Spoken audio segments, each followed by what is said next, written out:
আমি মনে করি যে একটা ফেস্টিভ্যাল, যে ফেস্টিভ্যালটা ইন্টারন্যাশনাল ফেস্টিভ্যাল, সেটাকে আসলে ধারণ করতে হয় সে দেশের সরকারকে। আমরা যদি গোয়া ইন্টারন্যাশনাল ফিল্ম ফেস্টিভ্যালের কথা বলি, আমি যদি মুম্বাই ইন্টারন্যাশনাল ফিল্ম ফেস্টিভ্যালের কথা বলি, আমাদের পার্শ্ববর্তী দেশের কথা বলছি, মানে বার্লিন টার্লিন বলছি না, সেখানেও দেখবেন যে সবচেয়ে বড় প্যাট্রোনাইজ করেছে সরকার। এবং আমাদের এখানে সরকার প্যাট্রোনাইজ করে, কিন্তু সেটা তুলনামূলকভাবে অনেক কম। সেটা শুধুমাত্র যে ফাইন্যান্স দিয়ে প্যাট্রোনাইজ করতে হয় তা না, অ্যাকোমোডেশন দিয়ে করা যেতে পারে, নানাবিধ করা যেতে পারে। সবচেয়ে বড় যে প্যাট্রোনাইজটা দরকার সেটা হচ্ছে কমিউনিকেশন অ্যান্ড প্রমোশন। ধরেন সরকারের টেলিভিশনগুলো বা সরকারের আমাদের যে বিজ্ঞান সংস্থাগুলো, এগুলোতে যদি আমরা ঠিকমতো প্রমোশন করতে পারতাম, সেই জায়গাটাই নাই। একটা শহর জুড়ে কোথাও কোনো ব্র্যান্ডিং নাই। এই পুরো ঢাকা শহরের মধ্যে শাহবাগের মোড়টাতে একটু ব্র্যান্ডিং আছে, আর সারা শহরের মানুষ কোথাও জানে না যে একটা ফেস্টিভ্যাল হচ্ছে। হ্যাঁ, আপনি গুলশানে যান, উত্তরা যান, মিরপুরে যান, কোথাও কিন্তু ফেস্টিভ্যাল একটা ব্যানার নাই। তাহলে এই শহরে যে একটা আন্তর্জাতিক ফেস্টিভ্যাল হচ্ছে, এটা সারা পৃথিবীর মানুষের সিনেমা হচ্ছে, এত বড় বড় ফিল্ম ডিরেক্টররা আসছে, ঢাকা শহরের মানুষ কিন্তু জানে না, শুধুমাত্র কমিউনিটি পিপলের মধ্যে জানা যায়। সো এই ফেস্টিভ্যালটার সবচেয়ে দুর্ভাগ্যের বিষয় হচ্ছে এই ফেস্টিভ্যালটা একটা কমিউনিটি পিপলের ফেস্টিভ্যাল হয়ে যাচ্ছে। এটা ইভেন শহর কেন্দ্রিকই হচ্ছে না, ন্যাশনাল লেভেল তো দূরের কথা। এবং এটা সবচেয়ে বড় দায়িত্ব নেওয়া উচিত সরকারকে।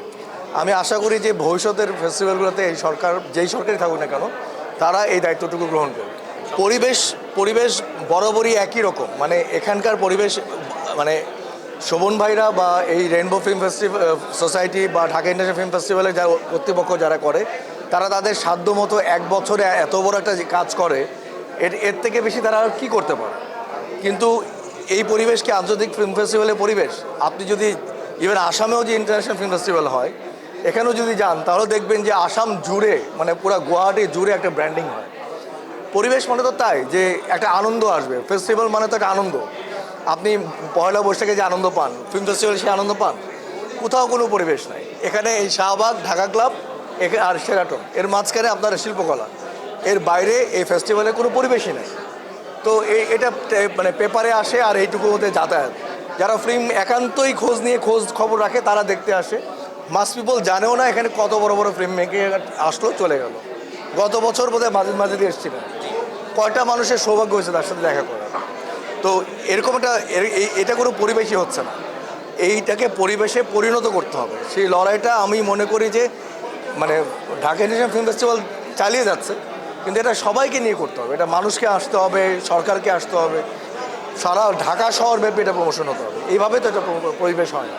এখন ফেস্টিভ্যাল তো সিনেমাতে, মানে যে সকল সিনেমা পছন্দ করে, সারা পৃথিবীতে ফেস্টিভ্যাল একটা ল্যাঙ্গুয়েজ আছে। সেই ল্যাঙ্গুয়েজটা কমার্শিয়াল ল্যাঙ্গুয়েজ না, নন কমার্শিয়াল ল্যাঙ্গুয়েজ। এফডিসি কারণে সিনেমাগুলো ম্যাক্সিমাম কমার্শিয়াল সিনেমা হয়। তারা তাদের সিনেমাগুলো জমা দিতে পারে না বলে হয়তো আসতে পারে না। কিন্তু এটা কিন্তু অবশ্যই আমাদের উচিত, আমাদের